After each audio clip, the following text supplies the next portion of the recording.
Nataal is a brand new magazine of music and fashion and art and culture from across Africa and the African diaspora. They previously existed as a website, and that gave way to a series of events. But this is the first time they've produced their own print magazine. And as you can see here, they've gone large with it. This is a huge, great slab of a magazine, incredibly confident publishing, and they've filled it with artists like, for example, like Young Fathers, guys who met in Scotland and are making music together, or a piece like this where they go off across Marrakesh and they encounter a bunch of artists and makers there, many of whom were not born there. They've come to the city in this really, really interesting profile.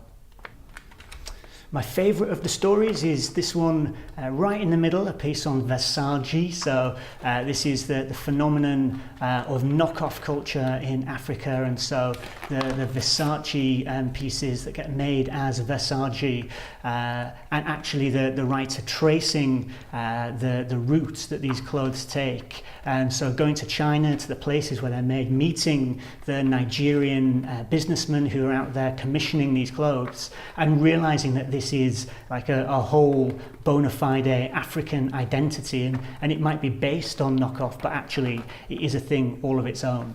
I think that with this magazine as a whole, you see there's like amazing photography in here. If anything, they could have done with just a little bit less. I think that Versace story genuinely showed me a totally different view of the world to what I'd seen before. I think that some of this stuff is more about showing me things I'm kind of familiar with, but in a different context. And I think that actually if they pared this down just a little bit and gone for some more of the truly exceptional stories. So actually, this is the cover story here, and it's a piece on punk, and again, like some really outstanding images. I think that if they had pared it down and been maybe a little bit more discerning with it, it would have been even more impactful. I mentioned at the start that there were some events that they'd ran, and this is a series of photographers who they ran events with at Red Hook in New York.